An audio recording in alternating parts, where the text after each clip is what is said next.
everyone, Gaara here and welcome to the second episode of Deck Analysis. Today I'm gonna take a closer look at Midrange Hunter. So without further ado, let's get right into it. Why is Midrange Hunter bad? This can have multiple reasons. First, nobody's facing Hunter on ladder because nobody plays Hunter on ladder. That is usually a pretty good indication that a class is underpowered. Else people would just be playing that class. Today I want to take a closer look why Midrange Hunter is struggling so much. Not just today or with this current expansion, but for a long time now. Pretty much since the Undertaker nerf, Hunter was considered one of the weakest classes in the game.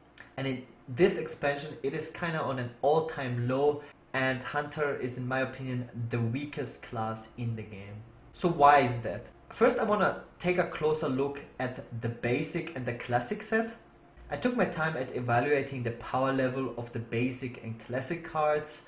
The reason for that is because we are going to play with these cards for the rest of Hearthstone's existence, or until Blizzard decides to actually finally make a core set, which is very essential for the balance of competitive play. But before that happens, or we get any announcement of that, we are kind of forced to play with the basic and classic cards. So I went ahead and made a rating of the power level of the classic cards. So there's 2 points which are actually important at evaluating current power levels of decks. First, the less classic or basic cards you're using, usually the better, because there's a power creep with every expansion. So the minions you're getting, or the cards you're getting from a new expansion, are usually cards that are slightly stronger than from previous expansions. So people tend to play those cards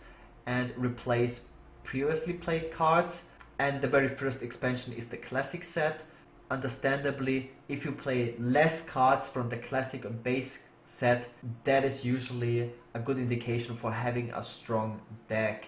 But there's also a difference in that some classes have extremely powerful basic / classic cards, like Mage or Druid, for instance. I have Mage as the class with the strongest basic / classic cards, and we are seeing a lot of the classic cards in the current strongest Mage versions. And for those decks, it is actually an indication of having a lot of these classic / basic cards in your deck means that the deck is quite powerful. But for example, if a class like Hunter or Priest is playing a lot of the basic / classic cards, that is usually an indication for the deck to be extremely weak, just because Hunter and Priest have the weakest classic cards. As an example, let me show you some of the current strongest decks. Let's kick this off with Jade Druid. I've used the current strongest list from HearthstoneReplay.net with the highest win rate. These decks I'm showing are not representing the strongest version of each archetype, but they're currently the decks with the highest win rate, whatever that is supposed to mean. But just to show you how many basic and classic cards are in those decks. So let's kick this off with Jade Druid. This deck here has 6 basic cards. It plays double Wild Growth, double Innovate, and double Swipe, and you see those cards in almost every Druid deck except it is Aggro Druid. Usually you don't run Wild Growth in that deck. On top of that, the deck has 4 classic cards with the Rev and the Nourish, and so this is up to 30% of the deck. So you play 10 cards from the classic set, which is an insane percentage when you think about it. This is 1/3 of your deck that is still played today in arguably the strongest deck in Hearthstone's existence. But if you look at the balance of the classic set, I have Druid on number 3, could be arguably on number 2, slightly below Mage as well. I have Warrior on number 2 just because of the amount of cards we are actually playing from the basic / classic set, and Druid is like up there anyways. So playing 30% from the classic set still means that those cards are pretty powerful, and that is actually a good indication. If you compare this to one popular Mage deck, also from HearthstoneReplay.net, the Mage deck with the currently highest win rate is a Tempo Secret Mage deck, and it is also using 6 cards of the basic set, 8 cards from the classic set. That's up to 14 cards. That's 46% of the deck, which are from the basic slash classic set. That is a crazy percentage when you think about it. So half of the deck contains cards from the set that we have played since the beginning. This also shows you how important actually it is to balance the classic card, because we're still using such a huge percentage of these cards in current decks. And it's interesting to see that Blizzard decided to nerf one of the Druid cards, even though we have way more cards in the currently most powerful Mage decks from the classic set. So very interesting. So let's compare this to Hunter. This is like also again a deck with the currently a popular Hunter list from Hearthstone Replay, which has the highest win rate, and it has even more cards from the classic set, up to 16, which is above 50%. So more than half of the deck is from the classic set. In comparison to Druid or Mage, Hunter has the weakest classic set, and Hunter is playing even more cards or relying even more on the basic and classic cards in current Hunter lists just to be competitive, but it has the weakest set or the most unbalanced set. This alone shows that Hunter has by default a much harder time in competing with. Hunter didn't receive any powerful cards or way less powerful cards than all the other classes, especially the strongest classes like Druid or Mage or Warrior. So Hunter has the weakest basic slash classic cards and didn't get any strong cards in comparison to Druid, for instance. So Hunter has by default a much harder time in building a powerful and competitive deck. So basically, to balance that out naturally, you have to give Hunter and Priest by default stronger cards or classic cards with every expansion compared to Mage, Druid and Warrior, because these decks have already such powerful basic slash classic cards. I think this is a very flawed system. If you don't decide to balance out the basic cards, you have to do that in order to balance the classes. This is why we see classes like Warlock, Hunter and Priest always falling short for years now, just because they have the weakest classic cards. But this is not everything. Hunter has other core issues, because Hunter has received cards like every other class and has received the same expansion or the same neutral cards as any other class. Hunter has other fundamental problems. First of all, the hero power. The Hunter hero power is arguably the best hero power or the worst hero power in the game. If your deck is supporting a game plan that is focused on killing or reducing the opponent's life pool as fast as possible, then Hunter has the best hero power in the game.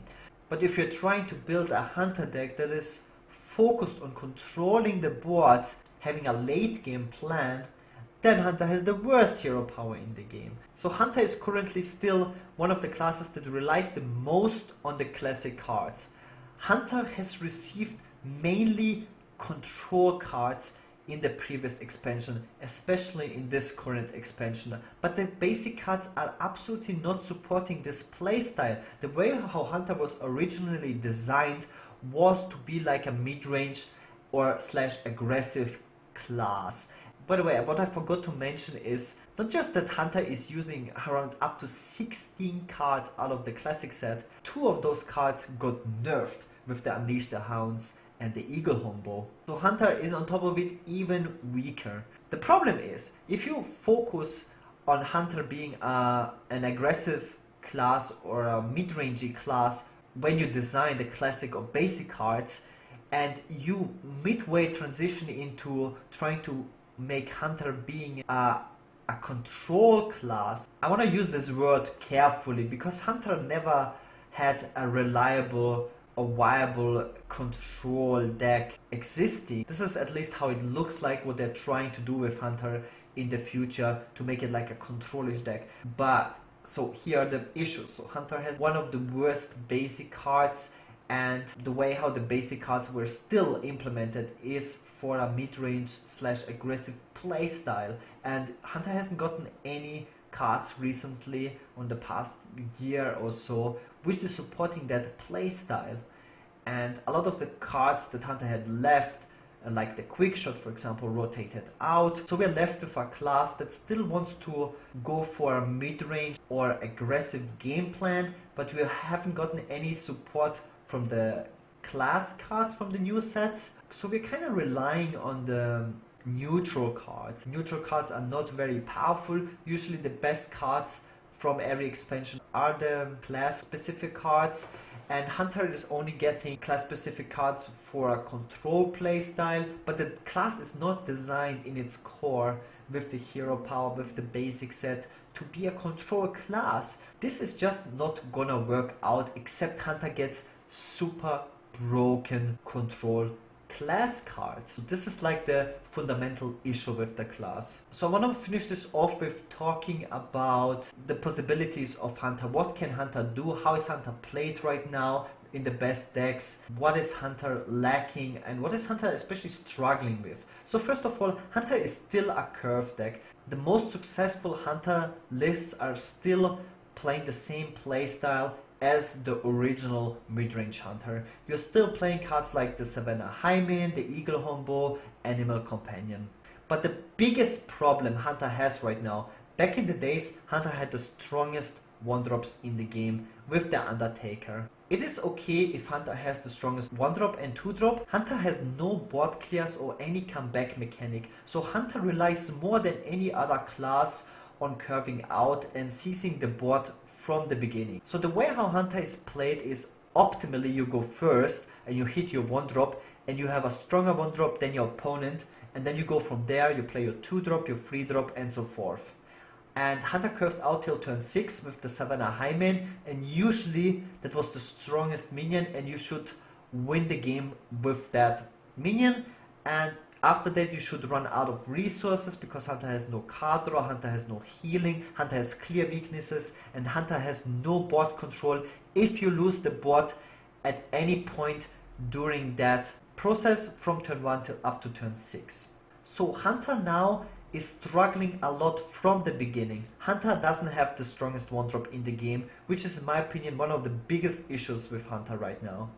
As I said, Hunter really relies on curving out and having the board from turn 1. Classes like Agro Druid or Token Shaman or even Pirate Warrior, they all have a stronger 1-drop than Hunter does. Hunter is like the weakest class to run the patches in because you're kind of forced to run the Bloodsail Corsairs, but you really don't want to play them, and on top of it, it's very inconsistent. Hunter really wants to play a 1-drop beast that is powerful, because of the synergy with the Razor Maw, you know, the Animal Companion, Houndmaster and all these cards. You don't really want to play non-beast minions in Hunter if possible.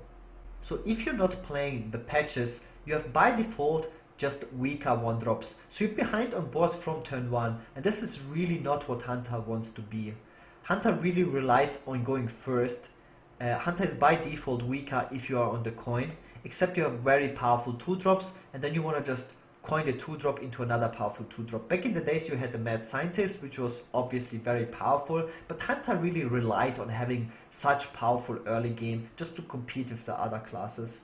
Right now we still have a fairly decent 2-drop with the Kindly Grandmother, but it's nothing compared to the Mad Scientist back in the days. Even right now when you look at Wild, Mad Scientist is not even played that much, just because of the power creep of all the previous expansions. So Hunter doesn't have anywhere close to the strongest 1-drop, nowhere close to the strongest 2-drop, and you're still using Animal Companion from the basic set. Almost every other class has 3-drops from the same power level of Animal Companion. Agro Druid is using Vicious Fledgling, which is sometimes innovating out on turn 1, and Hunter is one of the classes that has absolutely no way of dealing with it. Like, nothing.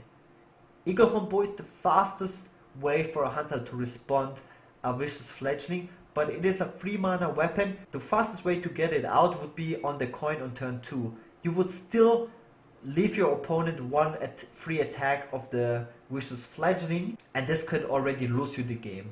The only neutral way for a Hunter to deal with a Vicious Fledgling on turn 1 would be a coin Doomsayer, but this would force you to play a control type of Hunter, and the way as I said, the problems with that is that Hunter is not designed to be a control class, so this should not be an option. So Hunter is really lacking in every way possible. Hunter has no comeback mechanic, but not just that. Hunter doesn't just have some of the weakest 2-drops and the weakest 1-drops from every curving out class in the game. Hunter has the worst way to seize board control in the first 3 turns. Hunter doesn't have 2 mana spells like Frostbolt or weapons like the warrior with the War Axe. Hunter doesn't have the Quickshot anymore or the Glaive Zuka. Hunter has no spell for 1 mana or for 2 mana to get board control if you're behind on board. So Hunter heavily relies on the minions, and Hunter simply doesn't have the best minions. That is the biggest problem of Hunter. And on top of it, the Hunter secrets suck. Patches can proc almost every secret. It can proc even multiple secrets. Patches has really been a big problem for Hunter as a class. All the other mid-rangey or aggressive decks Hunter is competing with is running the patches, and with patches you can, for example, attack phase, you can proc an explosive trap and a freezing trap at the same time, bounce back the patches and then use the patches to proc like a snipe or another freezing trap. It's the nightmares. You can't even play the secrets in Hunter. Hunter really has no route to go for. Even the Quest Hunter is bad. I wanna leave the Quest Hunter up for another video. So Hunter can't compete with the other aggressive or mid-rangey decks.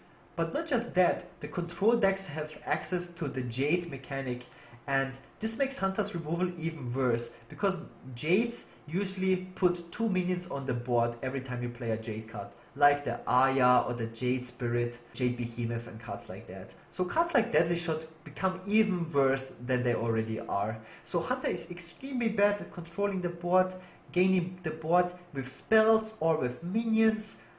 Doesn't have any life generation, doesn't have any board clear, doesn't really have any consistent game plan, and yeah, plenty of reasons why Hunter is bad. So I'm gonna summarize this one more time just to give you a quick overview of everything I just talked about, what the core issues are with Hunter. So the basic and classic set of Hunter are the weakest in terms of power level compared to most of the other classes. Hunter is still relying on the basic or classic cards to build current Hunter lists more than most of the other classes, even though Hunter has some of the weakest classic cards. The classic set was designed to support an aggressive or mid-range playstyle of Hunter, but with the recent expansion Hunter has gotten support for a more control-ish playstyle, but Hunter is not designed that way, so those cards don't really help to make Hunter viable. Hunter relies on having the strongest 1-drop in the game if you want to compete with the other aggressive mid-range classes, but Hunter simply doesn't have access to the strongest 1-drop. And if you go second, Hunter relies on the best 2-drops. Even though Hunter has some decent 2-drops, they're not consistent enough, and the other classes have even more powerful 2-drops now. Even Druid has gotten in the previous expansion a 2-drop that is more powerful than the best Hunter 2-drop, so Hunter is falling behind more and more. So one more time, Hunter is heavily relying on curving out. For the most powerful game plan Hunter has access to would still be a mid-range playstyle. For that playstyle Hunter would heavily rely on having ways to control the board by up to turn 3 with spells for 2 mana or for 1 mana or powerful weapons, or just having very powerful minions for 1 to 3 mana, and Hunter just simply doesn't have access to those. If Control Hunter should become a viable option, Hunter needs to have powerful board clears, which he currently doesn't have, and that is that pretty much. That's it for today's video. I hope you guys had fun listening to my analysis of Midrange Hunter. Let me know in the comments as always if you enjoyed this new series as well. Thanks so much for watching. Check out my daily streams, link to that is in the description. I'll see you guys tomorrow with another brand new video, and see you guys then. Peace!